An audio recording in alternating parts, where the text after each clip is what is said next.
Hello students, आज हम topic करेंगे tryptophan operon. The tryptophan operon is the regulation of transcription of a gene responsible for biosynthesis of tryptophan from the chorismate. यहाँ पे बात की गई है, जैसे हमने लैक्टोज ओप्रोन पढ़ा था वैसे ही ट्रिप्टोफैन ओप्रोन है। तो ट्रिप्टोफैन ओप्रोन में रेगुलेशन होता है ट्रांसक्रिप्शन का ऑफ द जीन जो रिस्पॉन्सिबल होती हैं ट्रिप्टोफैन को सिंथेसाइज करने के लिए, और ट्रिप्टोफैन की सिंथेसिस हो रही है जिस बायोकेमिकल से, that is the chorismate. Tryptophan operon consist of structure gene and the regulator gene. Lac operon में जो स्ट्रक्चर जीन थी that is the 3, and tryptophan में जो स्ट्रक्चर जीन्स हैं दैट इज 5 इन नंबर। तो रेगुलेटर जीन रिस्पॉन्सिबल होंगी tryptophan की synthesis के लिए, और second is the structure gene. सबसे पहले बात करते हैं regulator gene. Regulator gene are the promoter. Regulator gene के अंडर आ रही हैं promoter gene, repressor gene, operator gene and leader sequence, जो ट्रांसक्राइब करेगी और ट्रिप्टोफैन की सिंथेसिस करेगी। Now the second one is the structure gene. Structure genes are the tryptophan E, tryptophan D, C, B and A. These are the structure genes of the tryptophan operon. अब हम बात करते हैं structure genes. जो 5 structure genes हैं उनमें वो क्या क्या रोल प्ले कर रही हैं। सबसे पहले है ट्रिप्टोफैन ई।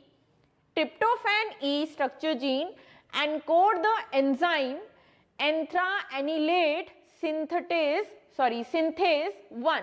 ट्रिप्टोफैन एनकोड कर रहा है सिंथेज 1 एंजाइम को। वहीं पे डी ट्रिप्टोफैन जीन जो है दैट एनकोड द सिंथेज 2। यहाँ पे एंट्रा एनिलेट वैसे ही रहेगा, यहाँ पे सिंथेज 1 है, and second is the D gene synthase 2 को सिंथेसाइज या एनकोड कर रहा है।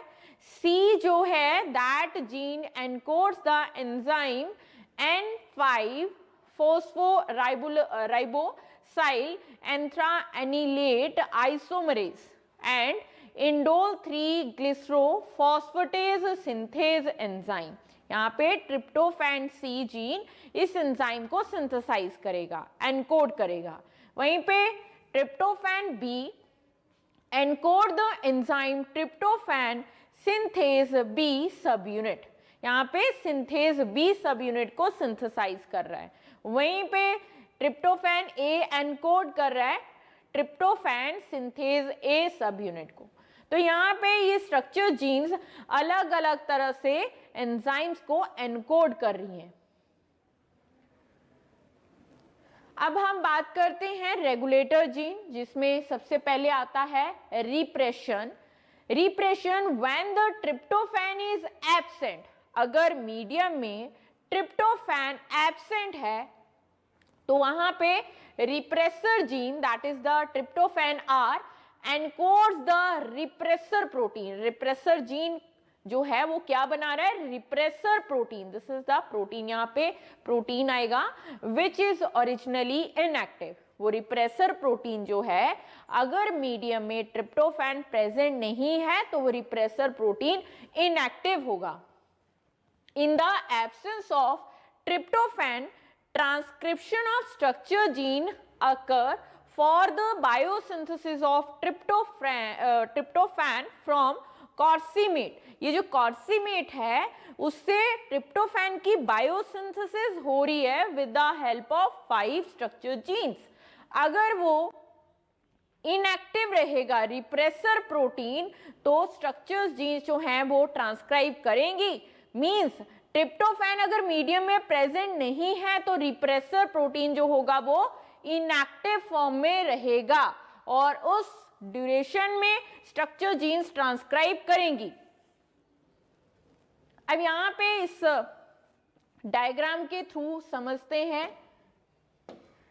यहां पे ये बताया गया है repressor gene, this is the repressor gene. And this repressor gene, ये डीएनए के ऊपर है, यहाँ पे ये डीएनए का स्ट्रक्चर दिखाया गया है, double helical structure. This is the promoter gene, this is the repressor gene, regulatory gene का पार्ट है.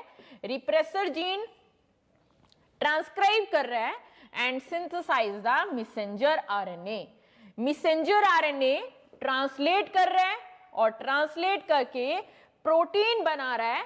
That protein act as a repressor, पर वो रिप्रेसर इनएक्टिव फॉर्म में रहेगा यहाँ पे जब ट्रिप्टोफैन जो है वो एब्सेंट होगा. यहाँ पे इनएक्टिव है, ये इनएक्टिव रहेगा ये रिप्रेसर.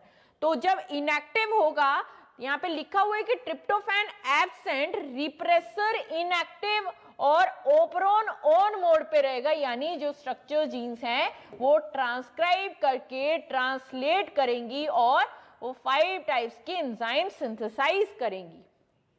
यहाँ पे लिखा है पॉलीपेप्टाइड सब units that make up enzyme for the tryptophan synthesis.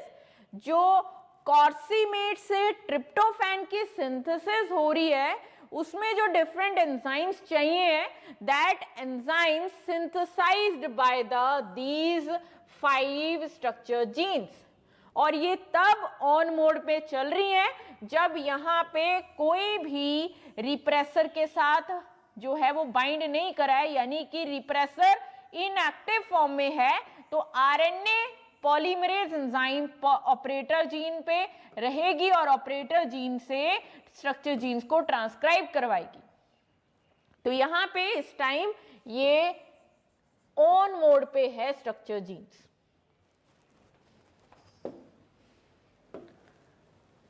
अब यहाँ पे ये इन एब्सेंस में बताया है, if the tryptophan is absent repressor inactive रहेगा और ओप्रोन मींस स्ट्रक्चर्स जीन्स जो होंगी वो ऑन मोड पे रहेंगी. वहीं पे अगर हम देखें ट्रिप्टोफैन अगर प्रेजेंट है, यहाँ पे ट्रिप्टोफैन बन रहा है with the help of these structure genes. तो जैसे जैसे ट्रिप्टोफैन की सिंथेसिस होगी तो मीडियम में ट्रिप्टोफैन जब ऐड हो रहा है, यानी कि सेल के साइटोप्लाज्म में जो है वो ट्रिप्टोफैन प्रेजेंट होगा, तो जो रिप्रेसर है उस रिप्रेसर के साथ ट्रिप्टोफैन जाके बाइंड कर जाएगा और उस कॉम्प्लेक्स को बोलेंगे को रिप्रेसर. रिप्रेसर अकेला जब रहेगा तो इनएक्टिव. जैसे ही ट्रिप्टोफैन उस रिप्रेसर प्रोटीन के साथ बाइंड करेगा, दैट टाइम हम उसको बोलेंगे वो एक्टिव फॉर्म में आ चुका है, दैट इज द को रिप्रेसर. रिप्रेसर चेंज इनटू को रिप्रेसर. अब यहाँ पे इनएक्टिव से वो एक्टिव फॉर्म में आ गया, लिखा है यहाँ पे एक्टिव रिप्रेसर, और वो एक्टिव रिप्रेसर यहाँ पे ऑपरेटर पे जाके बाइंड कर जाएगा. जैसे ही को रिप्रेसर या फिर एक्टिव रिप्रेसर ऑपरेटर के साथ बाइंड करा तो उसने कन्फर्मेशन चेंज कर दिया और ये बोल सकते हैं कि ऑपरेटर की जो साइड थी जहां पे आरएनए पॉलीमरेज बाइंड करता था उसको ब्लॉक कर दिया. अब यहाँ पे ये आरएनए पॉलीमरेज दिखाया गया है, आरएनए पॉलीमरेज प्रमोटर से चला, तो यहाँ पे जब यहाँ पे ये को रिप्रेसर यानी कि एक्टिव रिप्रेसर बाइंड कर चुका है, तो आरएनए पॉलीमरेज उस स्ट्रक्चर जीन को ट्रांसक्राइब नहीं कर पाएगा. मींस यहाँ पे नो आरएनए मेड. ये जो आरएनए बन रहा था, मैसेंजर आरएनए बन रहा था, उससे जो पॉलीपेप्टाइड चेन बन रही थी ट्रांसलेशन से, वो स्टॉप हो जाएगा process, because active repressor bind on the operator side, और जिसकी वजह से आरएनए पॉलीमरेज आगे ट्रांसक्राइब नहीं कर पाएगा. तो यहाँ पे ये ऑफ मोड में चला गया. ओप्रोन कंसेप्ट जो था, ओप्रोन मतलब जो यहाँ पे ये रेगुलेटर जीन और बात करी है स्ट्रक्चर जीन्स की, तो जब ट्रिप्टोफैन एब्सेंट है तो रिप्रेसर इनएक्टिव रहेगा, तो स्ट्रक्चर जीन्स जो है वो ऑन मोड पे रहेंगी. और जब ट्रिप्टोफैन बन चुका है, उसकी कंसंट्रेशन सेल के अंदर बढ़ रही है, तो रिप्रेसर एक्टिव मोड में आ जाएगा और ओप्रोन ऑफ मोड में चला जाएगा, यानी स्ट्रक्चर जीन्स. अब यहाँ पे बात की है when the tryptophan is high in the cell, then it binds with repressor protein. जब ट्रिप्टोफैन सेल के अंदर उसकी कंसंट्रेशन बढ़ गई है तो वो रिप्रेसर प्रोटीन के साथ बाइंड करेगा और उसकी कन्फर्मेशन को चेंज कर देगा। दिस इज द, यहाँ पे ओ आएगा, कन्फर्मेशन को चेंज कर देगा so that it become active. जो इनएक्टिव रिप्रेसर था वो एक्टिव फॉर्म में आ गया and bind to the operator near the promoter. जो प्रमोटर रीजन के साथ ऑपरेटर रीजन है, जीन है, वहां पे एक्टिव रिप्रेसर बाइंड कर जाएगा। Binding of repressor protein to the operator overlaps the promoter, so RNA polymerase cannot bind to the promoter, hence transcription is halt. Stop हो जाएगी, कोई भी मैसेंजर आरएनए नहीं बनेगा स्ट्रक्चर जीन्स के द्वारा। तो यहाँ पे ट्रिप्टोफैन क्या कर रहा है? Tryptophan is already high in the cell, no transcription of structure gene is required for biosynthesis of tryptophan। तो जब ट्रिप्टोफैन ऑलरेडी सेल में ज्यादा है तो वो स्ट्रक्चर जीन्स जो है वो ऑफ मोड में चली जाएंगी। This is also known as the negative regulation, means यहाँ पे जो ट्रिप्टोफैन की कंसंट्रेशन है वो ओप्रोन यानी स्ट्रक्चर जीन्स के सिंथेसिस को, मैसेंजर आरएनए को सिंथेसाइज नहीं करेंगी। अब हम नेक्स्ट टॉपिक करते हैं, that is the structure of RNA and the types of RNA. हमने पहले डिफरेंस पढ़ा था डीएनए के बारे में। तो यहाँ पे एक तरफ दिखाया है आरएनए और दूसरी तरफ दिखाया गया है डीएनए। तो आरएनए के केस में सिर्फ एक ही स्ट्रैंड प्रेजेंट होता है and the direction of that strand is 5' to 3'। RNA that is the ribonucleic acid and DNA that is the deoxy ribonucleic acid. DNA और आरएनए में सिमिलैरिटीज, यहाँ पे जो आरएनए है और डीएनए है that is made up of the nucleotides। Nucleotide से बने हैं दोनों और न्यूक्लियोटाइड्स की 3 सब यूनिट्स रहती हैं, that is the pentose sugar, second is the phosphate group and third one is the nitrogenous bases. तो न्यूक्लियोटाइड्स में ये 3 सब यूनिट्स हैं इसके। तो डीएनए में, सॉरी आरएनए में भी ये तीनों सब यूनिट्स हैं और डीएनए के केस में भी ये तीनों सब यूनिट हैं। यहाँ पे नाइट्रोजनस बेस जो होते हैं that is 4 type in case of RNA as well as 4 type जो हैं वो डीएनए के केस में होंगे, that is the adenine, cytosine, uracil and the guanine in case of the RNA, and in case of DNA cytosine, guanine, adenine and thymine यहाँ पे दिखाया गया है। ये दिखाए हैं 4 बेसिस आरएनए के। यहाँ पे थाइमिन एब्सेंट होता है आरएनए के केस में और यहाँ पे यूरासिल एब्सेंट होता है डीएनए के केस में। तो यहाँ पे दोनों में एक तो डिफरेंस ये बनता है, uracil present in case of the RNA and thymine present in case of the DNA. यहाँ पे बाकी 3 कॉमन नाइट्रोजनस बेस होंगे। Second is the pentose sugar. Pentose sugar की बात करें तो आरएनए के केस में राइबोज शुगर प्रेजेंट होता है और डीएनए के केस में डीऑक्सी राइबोज शुगर होगा, डीऑक्सी। और फॉस्फेट ग्रुप दोनों में सिमिलर रहेगा, सिंगल होगा तो मोनोफॉस्फेट, 2 होंगे तो डाइफॉस्फेट और 3 होंगे तो ट्राइफॉस्फेट। यहाँ पे अब हम बात करते हैं जो आरएनए है, आरएनए जो है that is of 3 types in all prokaryotic cells means bacterial cells and eukaryotic organism, जो भी प्रोटिस्टा के बाद के organisms हैं they are eukaryotes, Three main classes of RNA molecules exist, that is the messenger RNA, जिसको short form में ऐसे लिखा जाता है small m capital RNA, transfer RNA tRNA लिखा है, and ribosomal RNA। Other type के RNA भी दिखाए गए हैं यहाँ पे मेजर 3 क्लासेस दिखाई हैं, that is messenger, transfer and ribosomal. अब यहाँ पे हम एक चीज़ प्रोकैरियोट्स और यूकैरियोट्स की बताते हैं कि राइबोसोमल RNA 2 टाइप के होते हैं, that is the 70S and the 80S। 70S type of ribosomes present in case of the prokaryotes and 80S type of present in the eukaryotes. But 70S type of ribosomal RNA present in the mitochondria. Mitochondria के पास भी अपना genetic material होता है और ribosomes present होते हैं।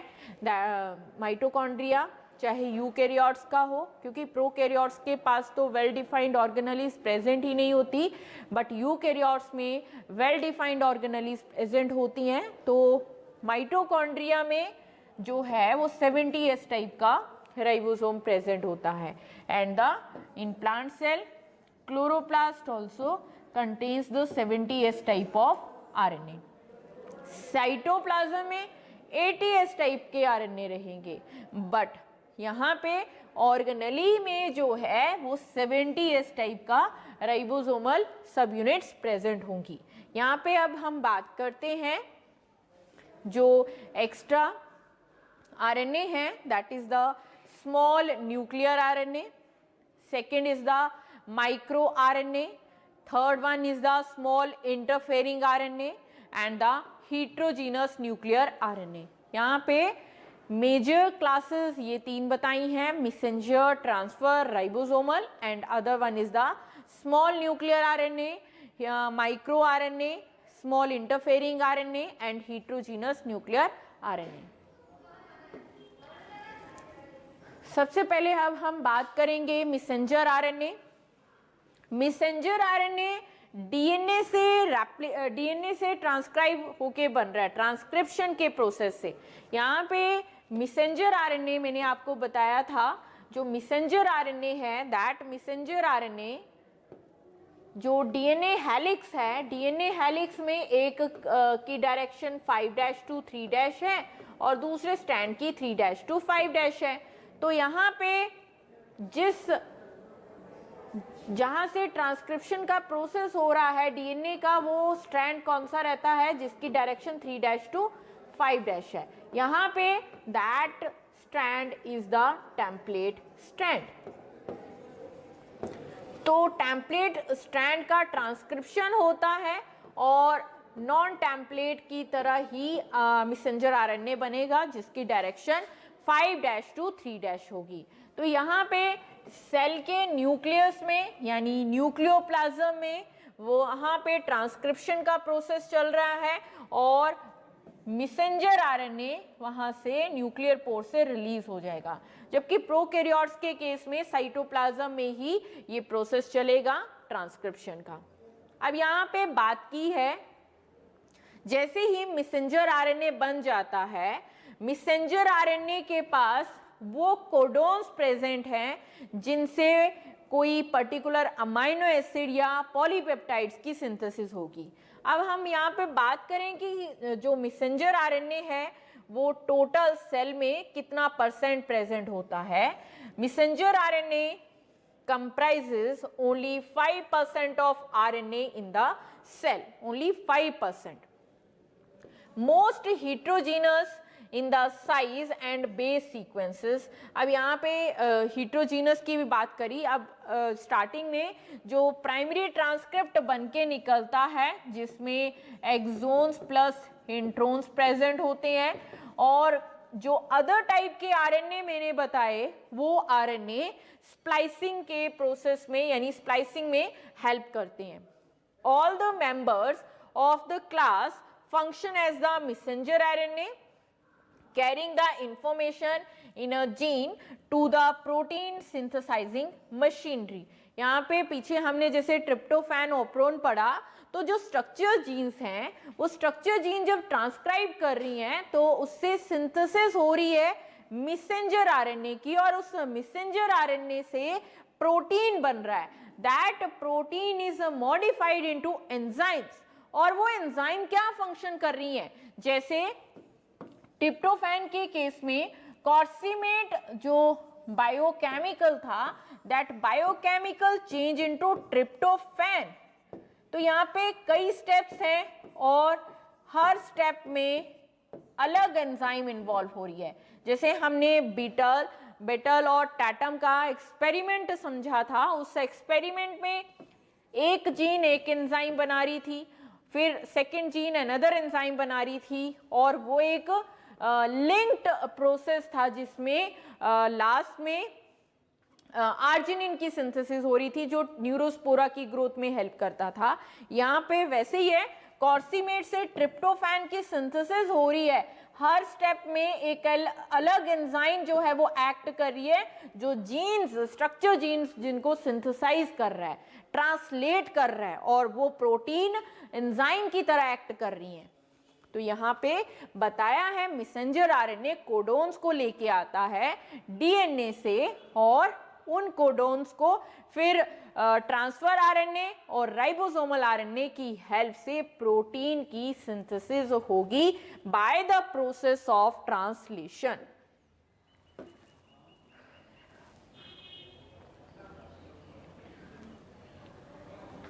अब हम कैरेक्टरिस्टिक्स पढ़ते हैं messenger RNA. The 5' terminal and is capped by the 7-methyl guanosine triphosphate. Messenger RNA जो होता है, यहाँ पे देखेंगे डायग्राम में, this is the structure of messenger RNA. इसकी डायरेक्शन दिखाई है, this is a 5' and and other one is the 3' and. यहाँ पे होता है 7-methyl guanosine ट्राइफॉस्फेट मॉलिक्यूल, जो इसको डिग्रेड होने से बचाएगा मैसेंजर आरएनए को। सेम इन द 3' एंड, यहाँ पे पॉली ए टेल लिखा है, तो this is the tail part of the messenger RNA जो उसको डिग्रेड होने से बचाएगा एंजाइम से, एक्सोन्यूक्लियस एंजाइम से। और सेंटर में इसके बाद का जो जीन है that is a leader gene, और पॉली ए टेल से पहले का जीन है that is a trailer gene. इन ये यूटीआर हैं, that is the untranslated regions. untranslated regions, UTR, that is the untranslated regions, इनका कोई भी प्रोटीन को सिंथेसाइज करने में रोल नहीं होगा। ये रिकॉग्निशन में जो एंजाइम्स बाइंड करती हैं ट्रांसलेशन के टाइम या फिर डिग्रेडेशन से अफेक्ट करेंगे यूटीआर रीजन, बट जो मेन पार्ट रहता है that is the present in the center, that is the structure gene, जिसको आप कोडिंग सीक्वेंस बोलेंगे। That coding sequence have some codons, triplet codons होते हैं, जेनेटिक कोडोन्स बोलते हैं, जो 3 नंबर में रहेंगे, ओवरलैपिंग नहीं होगी। जैसे AUG है तो ये स्टार्टिंग कोडोन भी है और ये एक मिथोनाइन अमाइनो एसिड को भी कोड करता है। सेम ऐसे ही ये कुछ कोडोन्स दिए गए हैं, यहाँ पे ये स्टार्टिंग कोडोन है और ये स्टॉप कोडोन है, जहाँ से ट्रांसलेशन का प्रोसेस स्टॉप हो जाता है। तो ये 5' to 3' डायरेक्शन का जो ये आपको स्ट्रैंड दिख रहा है that is the single strand and that is the messenger RNA, जिसमें सबसे मेन जो कोडिंग रीजन है वो सेंटर में प्रेजेंट है, और यूटीआर रीजन या तो उसको प्रोटेक्ट कर रहे हैं या फिर उसको डिग्रेडेशन से प्रोटेक्ट करेंगे, और दूसरा अनदर एंजाइम्स जो ट्रांसलेट करने वाली हैं उनके लिए रिकॉग्निशन साइट रहती है। अब यहाँ पे लिखा है 5' cap and 3' tail impart the stability to messenger RNA by protecting from specific exonucleases enzyme। ये दोनों UTR रीजन उस मैसेंजर आरएनए को स्टेबिलिटी प्रोवाइड कर रहे हैं। आगे है the cap is involved in the recognition of the messenger RNA by the translating machinery. जो कैप रीजन है वो मैसेंजर आरएनए के ऊपर रिकॉग्नाइज करने में हेल्प करेगा जब ट्रांसलेशन के प्रोसेस की शुरुआत होगी, और मैसेंजर आरएनए को स्टेबिलिटी देगा एक्सोन्यूक्लियेसेस एंजाइम से।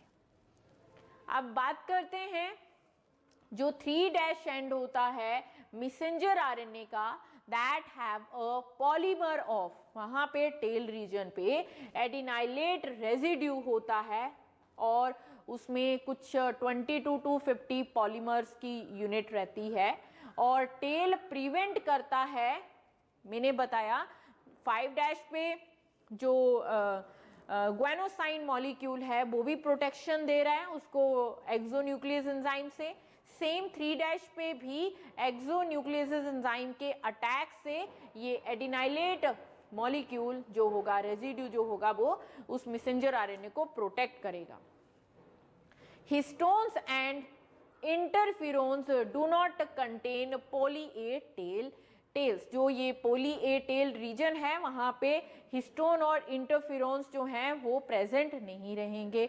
Interferons do not contain interferons and histone do not contain this poly A tail region. ठीक है, both 5' and 3' end there are known coding sequences which are not translated, जिनको NCS that is not translated sequences, non coding sequence बोलेंगे उनको, या फिर UTR बोलेंगे, untranslated region. The intervening region between the non coding sequences present between, जो non coding region के बीच में part है that is the structure gene और द कोडिंग जीन्स या फिर स्ट्रक्चर जीन्स जो एनकोड कर रही हैं प्रोटीन्स को। अब ये मैंने आपको स्ट्रक्चर अभी बताया। Next is the transfer RNA. Transfer RNA are the smallest of the 3 major species of the RNA molecule. Messenger RNA है, ट्रांसफर आरएनए है और राइबोसोमल आरएनए है। तो तीनों आरएनए में सबसे smallest RNA that is the tRNA. TRNA जो है वो 74 to 95 न्यूक्लियोटाइड से बना होता है। They are synthesized by the nuclear processing of the precursor molecule. Nucleoplasm में ही ट्रांसफर आरएनए की सिंथेसिस होती है। They transfer the amino acid from cytoplasm to the protein synthesizing machinery, hence the name to tRNA. जो tRNA है that is the tRNA का function होता है जो अमाइनो एसिड साइटोप्लाज्म में प्रेजेंट होते हैं उन अमाइनो एसिड को पिक करता है, और जहां पे प्रोटीन का यानी ट्रांसलेशन का प्रोसेस चल रहा होता है तो टीआरएनए उन अमाइनो एसिड को उस रीजन में या फिर उस कॉम्प्लेक्स पे आके रिलीज कर देगा। इसका काम है टीआरएनए का अमाइनो एसिड को साइटोप्लाज्म से लेके आना और मशीनरी जहां पे ट्रांसलेशन हो रही है वहां पे जाके उसको रिलीज कर देना। Now the next step is the that tRNA is easily soluble, इसलिए इसको सॉल्युबल आरएनए और एस आरएनए बोलते हैं। आगे है जो ट्रांसफर आरएनए है that they are also called adapter molecule since they act as a adapter for the translation of the sequence of the nucleotides of the messenger RNA in the specific amino acid. इसको adapter molecule बोलते हैं because ये अपने translation के process में adapt करेगा अपने nucleotides को एंटीकोडोन रीजन्स पे। There are at least 20 species of tRNA and one corresponding to each of the 20 amino acid required for protein synthesis। जो अमाइनो एसिड्स होते हैं हर अमाइनो एसिड के लिए एक स्पेसिफिक टीआरएनए प्रेजेंट होता है। यहाँ पे उसकी 20 species at least 20 species of tRNA की प्रेजेंट होती हैं जो 20 अमाइनो एसिड्स के लिए बनी होती हैं। अब हम यहाँ पे बात करेंगे जो टीआरएनए है उस टीआरएनए की 5 मेन आर्म्स होती हैं या फिर लूप्स होती हैं। Acceptor arm, anticodon arm, DHU arm, T psi C arm and extra arm, जिसको वेरिएबल आर्म भी बोलते हैं। अब यहाँ पे फर्स्ट जो है that is the acceptor arm. Acceptor arm is at 3' end. जो अडेप्टर आर्म होती है या एक्सेप्टर आर्म होती है वो 3' एंड की तरफ रहेगी. It has 7 base pair. वहां पे टोटल 7 बेस पेयर प्रेजेंट होते हैं. And sequence is unpaired. जो लास्ट के कुछ बेसिस होते हैं वो अनपेयर्ड होते हैं. That is CCA, that is cytosine adenine at the 3' and. यहाँ पे इसका डायग्राम आप देखेंगे तो यहाँ पे लिखा है ये CCA, ये अनपेयर्ड बताया है. और यहाँ पे ये अमाइनो एसिड को पिक करेगा. यहाँ पे ये दिखाया गया है अमाइनो एसिड पिक करना, यानी कि अमाइनो एसिड के साथ वो बॉन्ड बनाएगा जहां पे वो अनपेयर्ड है. और ये जो एंड दिखाया है that is the 3' and. Messenger RNA linear था बट इसकी शेप कुछ हद तक क्लवर लीफ शेप की तरह होता है. ये इसका 5' एंड है और ये इसका 3' एंड होगा. आगे है 3' and OH group terminal of the adenine binds with the carboxylic group of the amino acid. यहाँ पे इस डायग्राम में आप देखेंगे कि जो इसका एडेनिन है ये कार्बोक्सिलिक ग्रुप जो होगा इसके साथ ये बॉन्ड बनाएगा that is the ester bond. यहाँ पे OH ग्रुप जो टर्मिनल एंड का रहेगा एडेनिन का OH ग्रुप वो बाइंड करेगा अमाइनो एसिड, क्योंकि अमाइनो एसिड के पास एक कार्बोक्सिलिक ग्रुप होता है, एक अमाइनो ग्रुप होता है. सॉरी, यहाँ पे एक स्ट्रक्चर मैं आपको बताती हूँ. ये एक अमाइनो एसिड का स्ट्रक्चर है जहाँ पे एक तरफ रहेगा अमीन group,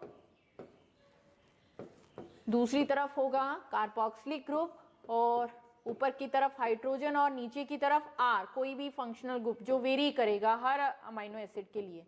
that is the variable site.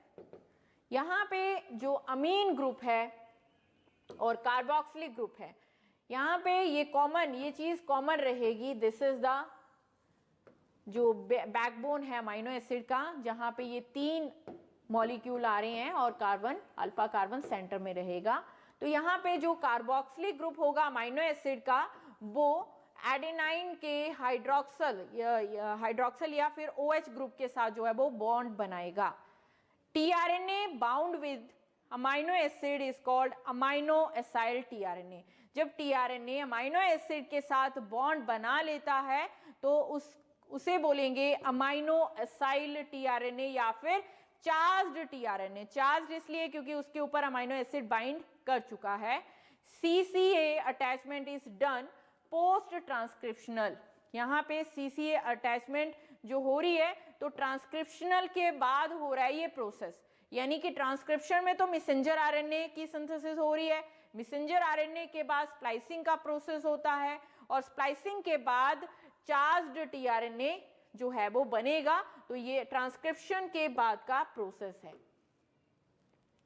अब यहाँ पे ये दिखाया गया है जो एडेनाइन का OH ग्रुप था वो एडेनिन इज द न्यूक्लियोटाइड, उसके कार्बोक्सिलिक ग्रुप के साथ उसने बॉन्ड बनाया. वहीं पे इसके ऑपोजिट साइड पे यहाँ पे है एंटीकोडोन. इस डायग्राम में आप देखेंगे this is the messenger RNA. इस मैसेंजर आरएनए के पास जैसे यहाँ पे AUG है और इस एंटीकोडोन साइड पे रहेगा AUG. AUG मिथोनाइन को कोड कर रहा है. मिथोनाइन इज द अमाइनो एसिड. तो यहाँ पे इसके सामने रहेगा, A के साथ T करता था DNA के केस में, बट यहाँ पे tRNA है वो एंटीकोडोन लेके आ रहा है तो यहाँ पे आएगा U के सामने A और G के सामने C. तो ये एंटीकोडोन के ऊपर अगर सीक्वेंस है तभी ये बाइंड करेगा और अगर सीक्वेंस कुछ अलग है वो उसको कॉम्प्लीमेंट नहीं कर रहा है तो वो बाइंड नहीं करेगा. आगे है एंटीकोडोन आर्म जिसकी मैंने अभी बात की. That lies at the opposite end of the acceptor arm. ये एक्सेप्टर आर्म है जो अमाइनो एसिड को पिक कर रही है और इसके ऑपोजिट वाली जो है that is the anticodon side. 5 base pairs long recognize the triplet codon, ये रिकॉग्नाइज करता है ट्रिपलेट कोडोन जो मैसेंजर आरएनए के ऊपर प्रेजेंट होते हैं।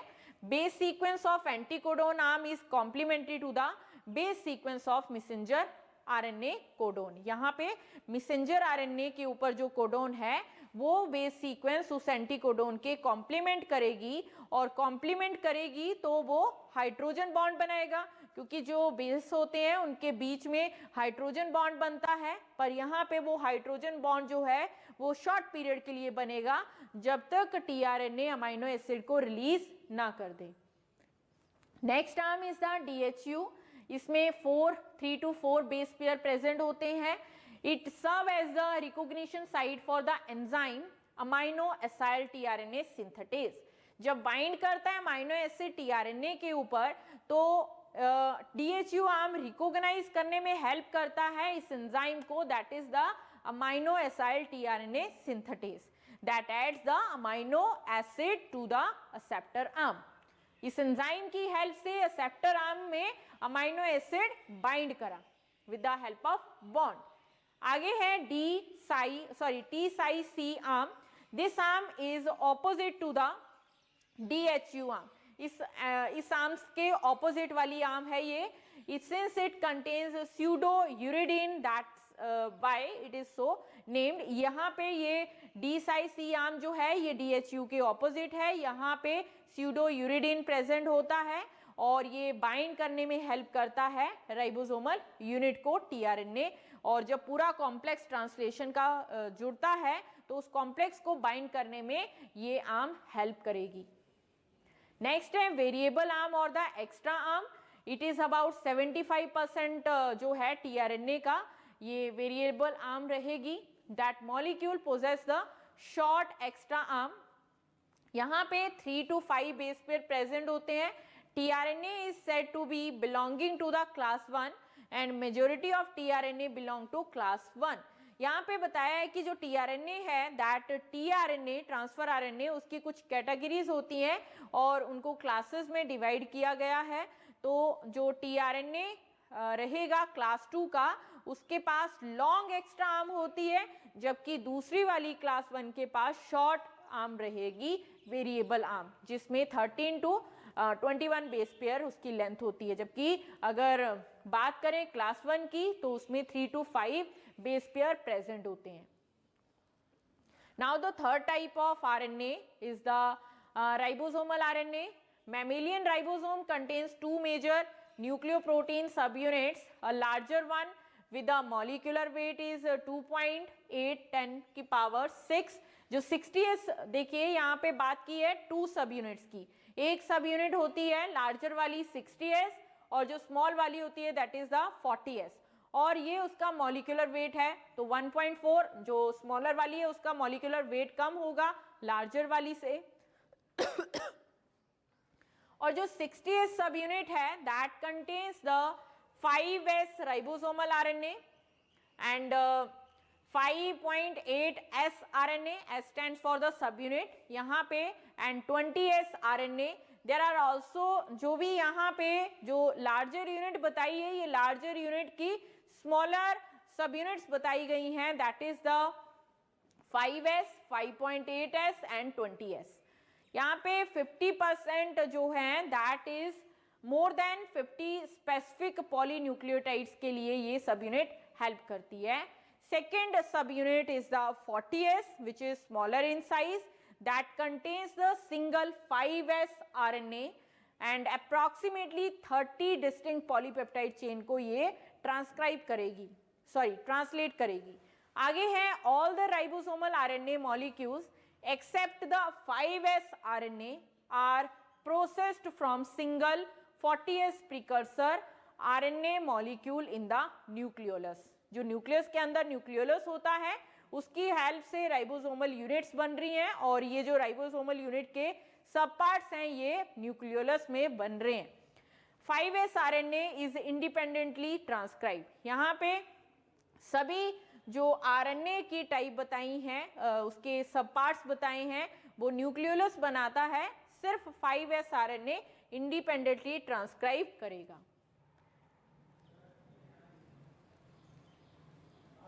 अब यहाँ पे ये दिखाया गया है यूकैरियोटिक का ribosome, this is the larger unit 60s and this is the smaller one that is the 40s, और ये उसके सब पार्ट्स बताए गए हैं।